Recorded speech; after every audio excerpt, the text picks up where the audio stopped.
우리가 어떤 일에 뛰어들 때 우리 역할이 뭘까? 이런 생각해 보신 적 있으세요? 오늘은요, 바로 그 헌신과 정체성의 여러 단계를 정말 명확하게 보여주는 프레임워크 하나를 좀 들여다볼까 해요. 관중, 학생, 그리고 메신저. 딱 이 세 가지 역할인데 들으시면서 나는 어디쯤에 있을까? 한번 생각해 보시면 재미실 거예요.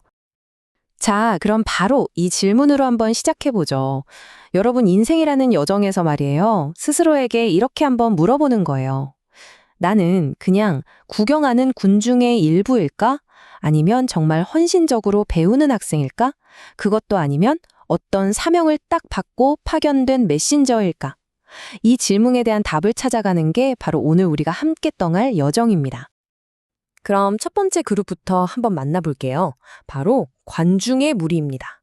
사실 우리 대부분이 가장 쉽게 속할 수 있는, 어떻게 보면 제일 편안한 자리죠.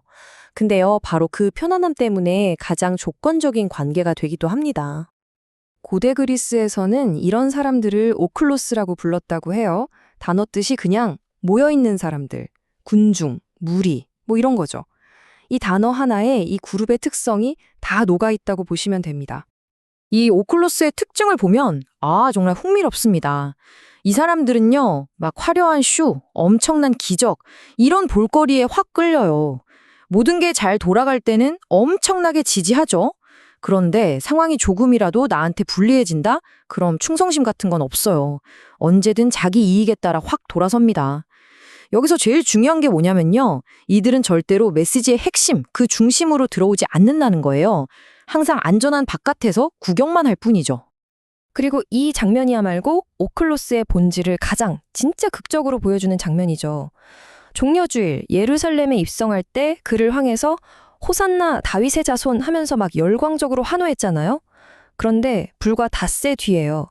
싸늘하게 돌아선 바로 그 군중이 뭐라고 외칩니까? 바라바를 풀어주고 그를 십자가에 못 박으시오. 같은 사람들이었어요, 이게. 이게 바로 조건 없는 지지가 아니라 딱 자기들 좋을 때만 하는 열광의 실체인 거죠. 이제 관중석에서 내려와서 한 걸음 더 안으로 들어가 볼까요? 두 번째 그룹은 학생들의 원입니다. 이제 수동적인 구경꾼이 아니라 능동적으로 배우겠다고 의식적인 선택을 한 사람들이에요. 이분들을 가리키는 그리스어는 마테타이입니다. 말 그대로 배우는 사람, 제자, 이런 뜻이에요. 바로 여기서부터 정체성이 바뀌기 시작하는 겁니다. 더 이상 이름 없는 군중이 아니라 이름과 관계를 가진 헌신적인 학생이 되는 거죠. 하지만 이 원 안으로 들어오려면 대가를 치러야 합니다. 이들은 그냥 온 게 아니라 특별히 부름을 받은 사람들이거든요. 익숙했던 삶의 방식, 그러니까 배와 그물 같은 걸 다 버려야 했어요. 그리고 모두에게 공개적으로 외치는 캐리그마가 아니라 정말 소수에게만 주어지는 깊이 있는 가르침, 디다케를 받았죠. 자기 자신을 버리고 스승 곁에 딱 붙어 있어야 하는 그런 혹독한 훈련이 필요했습니다. 그렇다고 해서 이 사람들이 완벽했을까요? 천만에요. 바로 이 구절이 그들의 인간적인 한계를 딱 보여줍니다. 가장 결정적인 위기의 순간에 모두 그를 버리고 달아났다. 이렇게 헌신했던 이들조차 실패했다는 건 이 길이 얼마나 험난한지를 보여주는 거죠. 그냥 마테타이라는 이름표를 다는 것만으로는 부족했던 거예요. 한계 상황에 부딪히니까 그들 역시 무너져 내린 겁니다. 자, 드디어 마지막 변신의 단계입니다. 배우는 학생을 넘어서서 메시지 그 자체가 되는 사람들이죠. 바로 메신저의 사명, 이 여정의 최종 목적지라고 할 수 있겠네요. 이들을 아포스톨로스라고 부릅니다. 보냄을 받은 자라는 뜻인데 여기서 중요한 건요. 이게 그냥 직함이나 타이틀이 아니라는 거예요. 보낸 사람의 모든 권한을 위임받아서 그 사람을 대신해서 행동하도록 파견된 존재, 그 기능 자체를 의미하는 단어입니다. 이 세 단계를 설명하는 이 로켓 비유는 정말 기가 막힙니다. 한번 보세요. 첫 번째 단계, 오클로스는 편안함과 볼거리라는 지구의 중력을 벗어나는 1단 로켓 같은 거예요. 두 번째, 마테타이는 자기 보존과 두려움이라는 훨씬 더 강력한 중력을 이겨내는 2단 로켓인 거고요. 그리고 마침내 아포스톨로스는 이 모든 중력장을 다 벗어나서 자기만의 사명을 따라서 궤도를 도는 그런 상태에 진입한 거죠. 하지만 아포스톨로스가 됐다고 이야기가 끝날까요? 아닙니다. 네 번째 파트, 파견된 자의 흉터를 통해서 더 깊은 차원으로 들어가 보죠. 이건 뭐냐면 진정한 사명은 그 사람에게 반드시 지울 수 없는 흔적을 남긴다는 개념이에요. 여기서 나오는 핵심 단어가 바로 스티그마입니다. 고대 그리스어인데요. 뾰족한 도구로 새긴 자국, 그러니까 표식이나 낙인, 흉터를 의미했어요.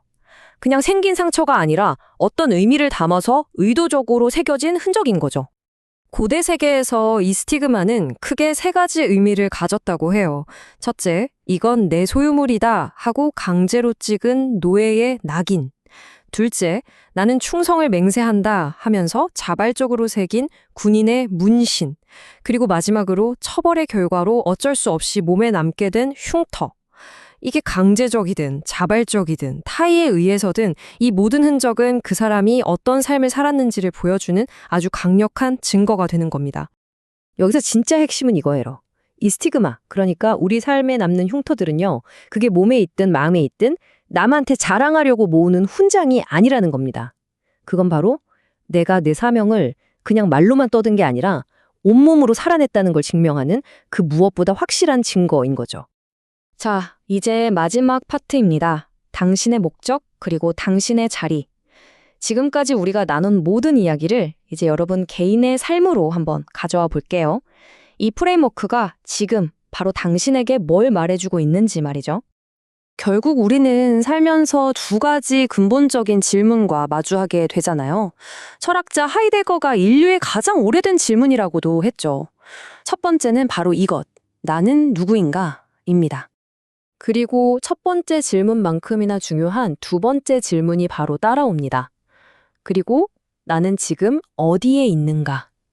이 질문은 나라는 좀 추상적인 정체성을 지금 여기라는 구체적인 현실과 연결시키는 정말 중요한 질문이에요. 이 두 가지 질문에 대해서 오늘 우리가 살펴본 이 프레임워크는 정말 놀랍도록 대담하고 강력한 답을 내놓습니다. 당신은 누구인가? 당신은 메신저입니다. 그럼 당신은 어디에 있는가? 바로 지금, 바로 여기에 있도록 보내졌습니다.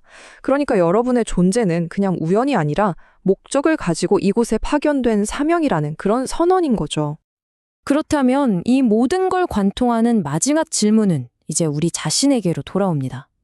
여러분은 여러분의 여정에서 어떤 흔적, 어떤 스티그마를 얻고 계신가요? 우리가 그동안 숨기고 싶어 했던 그 상처와 흉터들이 어쩌면 부끄러움이 아니라 당신이 당신의 사명을 온몸으로 살아냈다는 가장 영광스러운 증거일지도 모릅니다.